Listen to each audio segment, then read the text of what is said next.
Todo comenzó cuando me di cuenta de lo insignificante que era.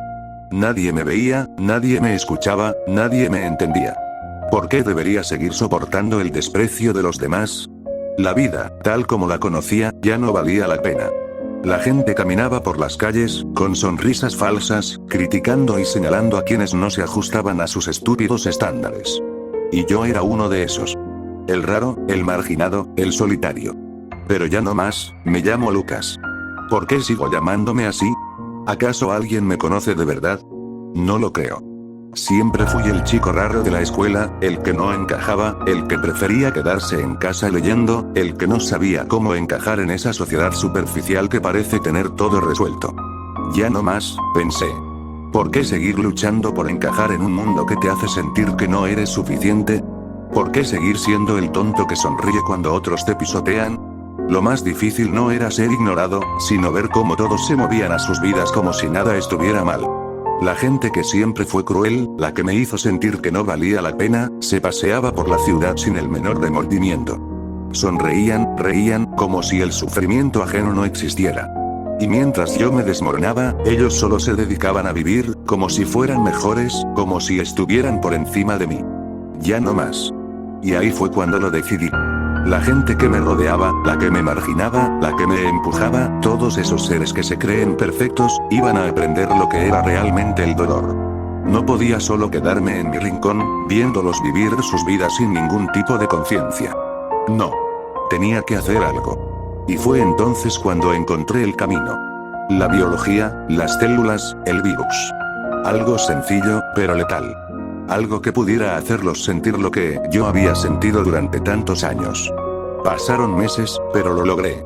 El virus estaba listo. No había vuelta atrás. Lo desarrollé en un pequeño laboratorio improvisado, entre libros y fórmulas, entre noches de insomnio. Cuando estaba preparado, me miré al espejo. Ya no era el mismo de antes. Ya no más, me dije a mí mismo. Ya no iba a ser el que se quedaba quieto, esperando que la vida mejorara. No, ahora tomaba el control. Lo primero que hice fue probarlo en mí mismo. No tenía miedo, no podía tenerlo. Si todo salía mal, sería el último sacrificio. Recuerdo cómo el líquido frío entró en mi piel, cómo se extendió por mi cuerpo, como si algo extraño estuviera despertando en mí. Al principio, no sentí nada. Pero pronto, el ardor comenzó a invadirme. Mi cuerpo se tensó, los músculos doloridos. Pero resistí. Ya no más, repetí. No me iba a rendir. El hambre fue lo que llegó después. No era el hambre común, no. Era un vacío profundo. No quería comer algo normal. Quería más. Miré el ratón que había dejado en la mesa, lo vi moviéndose lentamente, y sin pensarlo, me lancé hacia él. ¿Qué estaba haciendo? Paré justo antes de morderlo. Me miré al espejo. No era solo mi cuerpo lo que cambiaba, era mi mente. Y aún así, pensé, ya no más. No voy a ser una víctima más. Cuando el virus comenzó a propagarse, no me arrepentí. No hubo arrepentimiento en mí. Liberé el virus en la estación de tren, en un lugar donde la gente no pensaba en nada más que en llegar a su destino. Nadie sospechaba nada, nadie sabía lo que estaba a punto de suceder. Y lo vi. Vi cómo comenzaban a caer. Vi cómo los que una vez me hicieron sentir que no valía nada se transformaban. Las caras que antes me miraban con desdén ahora estaban distorsionadas por el virus. Gritaban, no por dolor, sino por hambre. Ya no más, pensaba mientras los veía arrastrarse por las calles. Ellos, los que me humillaban, los que me ignoraban, ahora eran los que caían. Corrí hacia las sombras, pero los veía. Estaban en todas partes. Ellos no sabían que yo era el que los había creado. No sabían que yo era el que los había condenado. Y, sin embargo, el mundo se desmoronaba ante mis ojos, el mundo que me había hecho sentir tan pequeño. No había escapatoria para ellos. No la había para mí tampoco. Lo había creado, lo había desatado. Ahora no había vuelta atrás. Ya no más, me repetí. Ya no más verlos caminar sobre mí. Ya no más permitir que la indiferencia los gobernara. El virus estaba en todas partes, y no importaba lo que hiciera, no importaba si intentaba salvarme, ya era tarde. Porque al final, la venganza no era solo sobre destruir a los que me hicieron daño. Era sobre hacerles sentir lo que yo había sentido. Y ahora, mientras las calles se llenaban de muertos vivientes, entendí que no podía escapar de lo que había creado.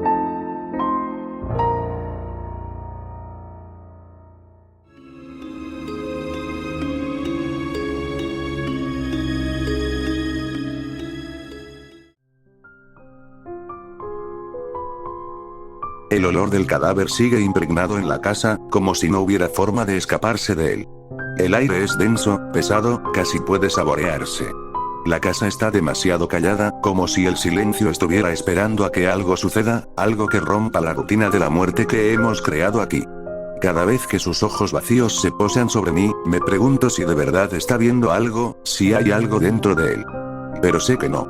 Ya no lo hay. Gabriel está muerto. Pero no puedo dejarlo ir.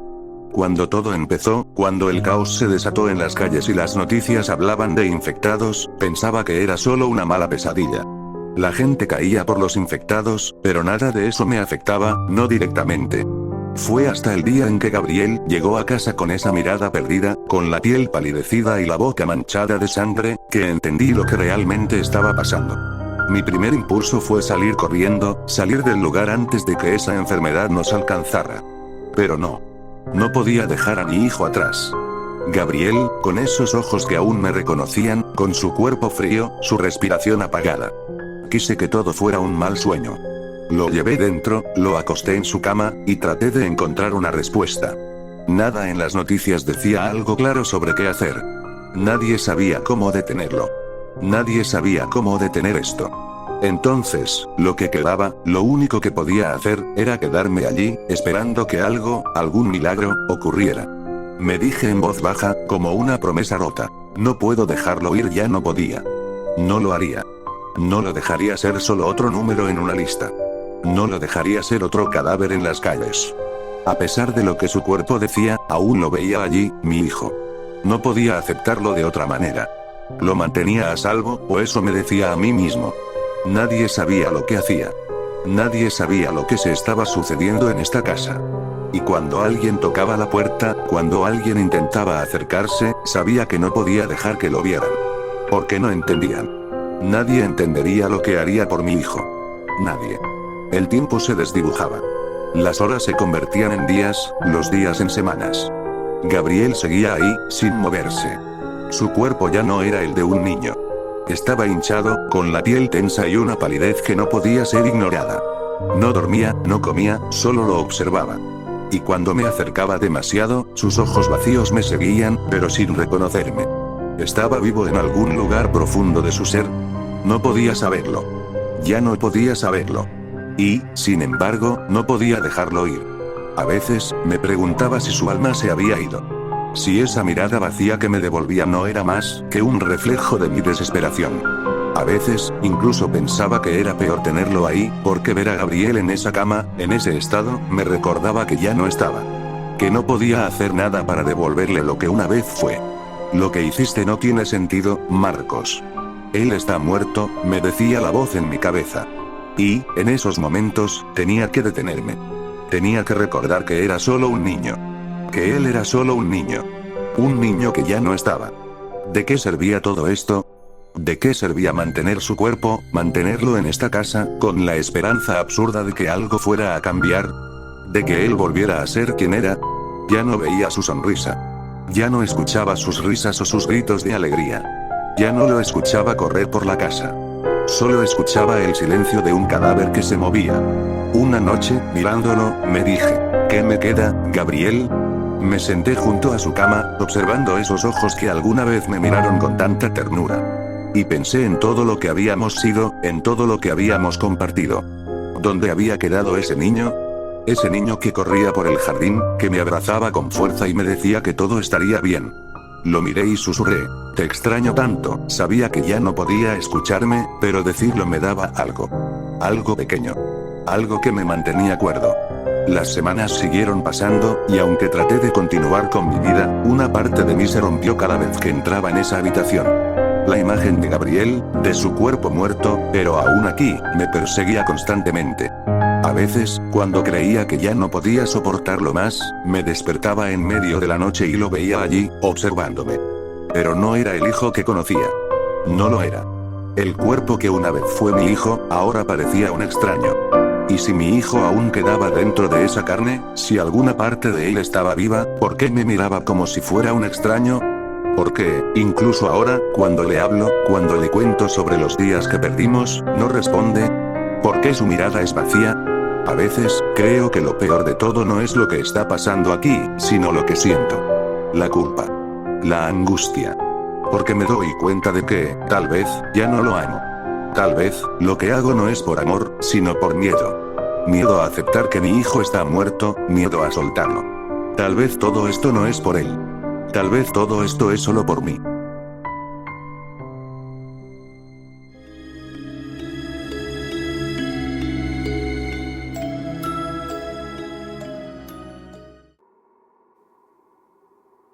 El aire huele a gasolina quemada, a tierra húmeda y a metal oxidado. El tanque en el que me encuentro es mi único refugio, la única cosa que me mantiene alejado de lo que está afuera. Los muertos, no sé cuántos quedan, pero sé que siguen ahí. Cerca. Siempre cerca. Ellos nunca se cansan. Pero yo ya no sé cuánto más puedo resistir. La misión era clara, al principio. Entrar en la ciudad, limpiar. El protocolo decía que no quedara ni un muerto vivo, que no hubiera ni un rincón del lugar sin ser revisado. Así que fuimos, mi escuadrón y yo. Somos buenos, entrenados para esto. Nunca había dudado de nuestras habilidades. Pero aquí estoy, en un tanque que no puedo mover, solo esperando que el reloj se detenga, que todo esto se detenga. Nos estacionamos en las afueras.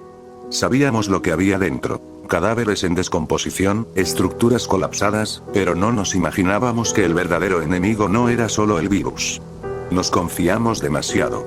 Cuando entramos, todo parecía vacío. El silencio era tan denso que podría cortarse. Al principio fue fácil.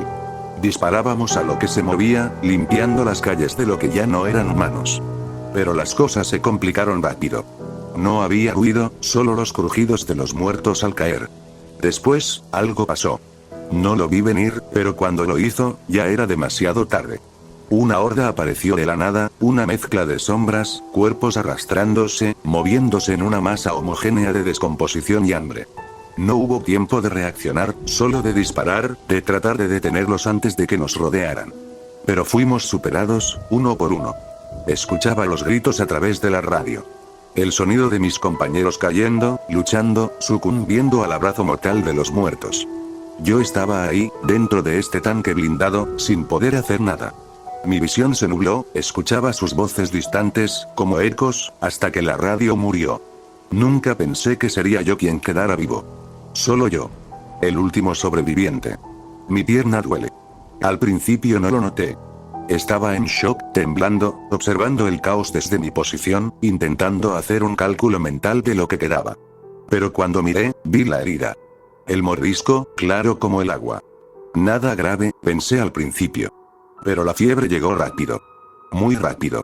Y aquí estoy. Sentado dentro de un tanque, esperando. ¿Qué se hace cuando no hay más opciones? Estoy atrapado en este infierno de acero, escuchando cómo el mundo se deshace fuera de mi alcance. Escucho a los muertos caminar cerca, algunos arrastrándose, otros soltando gruñidos que perforan el aire. Ya no sé cuánto tiempo ha pasado. Horas, tal vez días. La radio ya no funciona, la comunicación está muerta. Estoy solo, con mis pensamientos, y el virus. Muerdo mi labio, casi hasta sangrar, tratando de concentrarme. Pienso en todo lo que hice, en los errores. A veces, el arrepentimiento duele más que el hambre. Recuerdo el momento exacto, cuando supe que algo estaba mal. El comandante gritó, una orden de retirada que no pudimos cumplir. Las puertas del tanque se cerraron de golpe, pero no todos entraron. Todos los que se quedaron fuera, se fueron. Mi compañero Peter, el más joven del escuadrón, tenía esa mirada aterrada en sus ojos cuando las puertas se cerraron. No le dio tiempo a decir nada, se desvaneció en el aire. Luego su grito. Y la pregunta que aún me martilla. ¿Por qué no lo dejé entrar? Mis compañeros no murieron por el virus, no. Ellos murieron porque confiaron demasiado en que el entrenamiento sería suficiente, porque no esperábamos que la muerte viniera de la forma que vino. La infección fue lo de menos. Lo que nos destruyó fue la arrogancia. Ahora, la fiebre se apodera de mí. Siento como si cada parte de mi cuerpo fuera ardiendo. Estoy demasiado débil para moverme, para hacer algo. Sé lo que está pasando. Lo siento en mis venas, en mi piel que ya no me obedece. La transformación está en marcha. Solo queda esperar. Lo peor es que ya no sé si quiero luchar. No me queda nada fuera de este tanque. Todo lo que conocí, todo lo que era, está destruido. Los muertos han ganado. Y yo ya no sé si quiero vivir para ver cómo se apodera de mí el mismo destino que mis compañeros sufrieron. Soy peor por querer rendirme, por aceptar lo inevitable. No sé qué va a pasar ahora. Solo sé que, cuando el sol vuelva a salir, tal vez ya no esté aquí. O tal vez, si los muertos me encuentran antes, ya no seré yo el que esté dentro de este tanque. Y, sin embargo, una parte de mí sabe que eso es lo único que queda. Un hombre atrapado en su propia condena, esperando su final mientras todo lo que alguna vez conoció se desvanece. El reloj sigue corriendo. La fiebre me consume. Y, al final, tal vez el único error que cometí fue pensar que este mundo seguía siendo el que conocía. Ahora, solo soy una sombra.